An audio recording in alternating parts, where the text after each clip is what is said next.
marilah kita mengambil iktibar dan pengajaran yang penting daripada Isra' dan Mi'raj. Ketika Rasulullah sallallahu alaihi wasallam dijemput menjadi tetamu Allah Subhanahu wa taala, melawat alam yang luas, alam dunia sehingga akhirat, alam langit. Setelah berlalu di alam bumi, alam nyata yang dapat dilihat, dan alam ghaib yang tidak mampu dikesan oleh manusia dengan segala alat yang canggih yang direka cipta oleh mereka. Sebenarnya yang terpenting di dalam perjalanan itu untuk menyatakan bahawa riwayat manusia bukan sekadar dalam kehidupan dunia ini sahaja, bukan sekadar habis setelah mereka mati meninggal dunia. Di sana ada alam barzakh setelah manusia itu mati, dan ada pula alam akhirat apabila manusia dihidupkan semula untuk dihadap di hadapan Allah Subhanahu wa taala. Itulah kenyataan Allah Subhanahu wa taala di dalam Al-Quran. Kaifa takfuruna billahi wa kuntum amwatan fa ahyaakum thumma yumitukum thumma yuhyikum thumma ilaihi turja'un. Bagaimana kamu boleh kufur terhadap Allah, ingkar dan melawan Allah Subhanahu wa ta'ala, padahal kamu dahulunya tiada langsung, kemudian Allah menghidupkan kamu menjadi seorang manusia di atas muka bumi, kemudian dia mematikan kamu, kemudian dia menghidupkan kamu semula, dan kepadanya kamu akan dikembalikan. Dalam perjalanan Isra' dan Mi'raj itu, Rasulullah sallallahu alaihi wasallam yang telah mengalami perjuangan yang hebat, membawa kerasulannya untuk seluruh manusia, mengajak mereka beriman dan mengerjakan amal yang saleh, meninggalkan kufur, meninggalkan amal-amal yang jahat dan kerja maksiat. Hanya sedikit di kalangan manusia yang beriman dan mengerjakan amal yang baik. Kebanyakan manusia melawan, menentang kufur, dan suka mengerjakan maksiat. Dalam perjalanan Isra' dan Mi'raj itu, Rasulullah sallallahu alaihi wasallam dibawa melihat alam kubur setelah manusia mati meninggal dunia. Ditunjukkan di mana perginya orang-orang yang kafir, di mana tempatnya orang-orang yang mengerjakan maksiat. Maksiat dalam perkara ibadat, maksiat dalam berumah tangga, maksiat dalam pemerintahan, maksiat dalam kehidupan ekonomi, maksiat dalam seluruh kehidupan manusia. Ditunjukkan mereka yang mengerjakan maksiat itu diseksa di alam barzakh setelah meninggal dunia, walaupun jasadnya sudah mati, dikambus ke dalam tanah atau berada dalam perut binatang di darat ataupun di laut, tetapi rohnya berada di alam barzakh, di alam selepas mati, menerima nasib apa yang dia buat dalam kehidupan dunia ini. Sama ada dia seorang yang baik setelah beriman, ataupun dia seorang yang menolak Islam dan mengerjakan amal yang jahat, melakukan perkara yang dilarang oleh Allah Subhanahu wa ta'ala.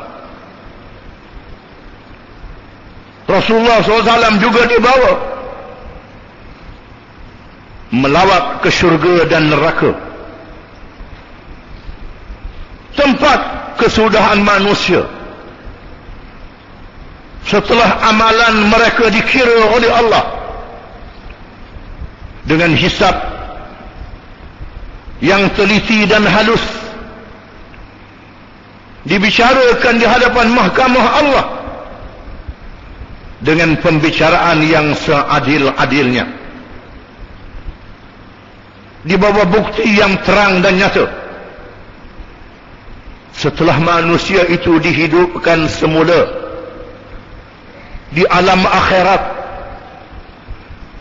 walaupun jasad mereka sudah hancur lebur, termasuk yang dibakar hangus menjadi abu, Allah Subhanahu wa ta'ala maha berkuasa untuk menghidupkan semula manusia. Allah menunaikan janjinya ada alam akhirat yang wajib kita beriman kepadanya. Allah menunjukkan di hadapan mata kita apabila berlakunya kemarau panjang, segala pokok, segala rumput rampai menjadi kering, ada yang terbakar hangus menjadi abu. Setelah turunnya hujan, tumbuh semula. Mengikut adatnya, tidak ada harapan lagi. Yang hangus menjadi abu itu tumbuh semula. Itulah dalil yang ditunjukkan oleh Allah di hadapan mata kita, kekuasaannya menunaikan janji bahawa manusia akan dihidupkan semula setelah mereka meninggal dunia. Mereka dihimpunkan di padang mahsyar, bermula manusia yang pertama dan jin yang pertama, sehingga manusia yang paling akhir dan jin yang paling akhir dihimpunkan beramai-ramai untuk dibicarakan tiap-tiap orang dan tiap-tiap satu di kalangan mereka, di bawah catatan malaikat yang menulis amalan. Tubuh badan sendiri menjadi saksi, mengaku apa yang dibuat di hadapan Allah berakhir dengan keputusan daripada Allah Subhanahu wa ta'ala. فَمَنْ يَعْمَلْ مِثْقَالَ ذَرَّةٍ خَيْرًا يَرَهُ وَمَنْ يَعْمَلْ مِثْقَالَ ذَرَّةٍ شَرًّا يَرَهُ. Maka sesiapa yang beramal amalan yang baik sebesar habuk yang paling halus, nescaya dia dapat melihatnya.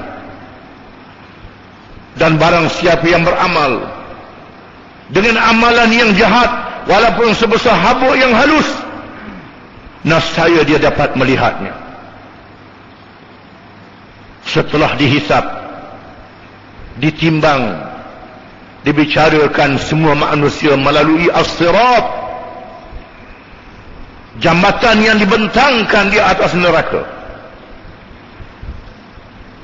Semua manusia manusia termasuk nabi-nabi dan rasul-rasul mesti lalu di atas jambatan itu. Di kiri kanannya pengait-pengait yang mengait untuk menjatuhkan siapa yang lalu ke dalam neraka. Pengait itu ialah godaan-godaan yang berlaku dalam kehidupan dunia. Barang siapa yang dikait dalam kehidupan dunia sehingga lupa kepada Islam, lupa kepada petunjuk Allah, terjerumus menyeleweng daripada Islam, maka dia dikait ke dalam neraka ketika berlalu di atas titian sirat itu. Perkara yang berlaku adalah benar. Perkara yang ditunjukkan kepada Nabi SAW adalah benar. Perkara yang dijanji oleh Allah adalah benar. Oleh kerana itu, setelah kita menjadi orang-orang Islam, kita mesti menerima hakikat ini, menerima kenyataan ini. Kerana Allah telah menunjukkan janji di atas dunia yang disebut dalam Quran dan hadis telah berlaku dengan sebenarnya. Maka begitulah janji di alam barzakh dan hari akhirat akan berlaku dengan sebenarnya. Itulah pengajaran yang penting, iktibar yang wajib diambil daripada kisah Isra dan Mi'raj. A'udzu billahi minasy syaithanir rajim. La yaghurrannaka taqallubul ladzina kafaru fil bilad. Mata'un qalil, thumma ma'wahum jahannam wa bi'sal mihad. Lakin alladhina ittaqaw rabbahum lahum jannatun tajri min tahtiha al-anhar khalidina fiha nuzulan min 'indillah wa ma 'indallahi khairul lil abrar. Janganlah kamu tergoda dengan orang-orang yang kafir yang berbolak-balik ke sana sini dengan kekayaan dan kemewahan mereka di atas dunia dalam keadaan mengerjakan dosa dan maksiat.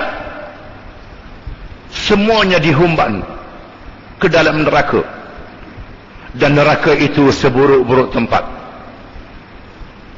Tetapi orang-orang yang bertakwa kepada Tuhan mereka, yang beriman dan mengerjakan amal yang saleh, bagi mereka syurga yang mengalir di bawahnya sungai. Mereka mendapat kebahagiaan selama-lama dalam syurga itu, dan mereka turun di tempat yang ditentukan oleh Allah, dan itulah sebaik-baik tempat untuk mereka. Barakallahu li wa lakum fil kitab was sunnah wa nafa'ani wa iyyakum bil ayati wal hikmah. Aqulu qawli hadha wa astaghfirullah al azim li wa lakum wa li sa'iril muslimin wal muslimat innahu huwal ghafurur rahim.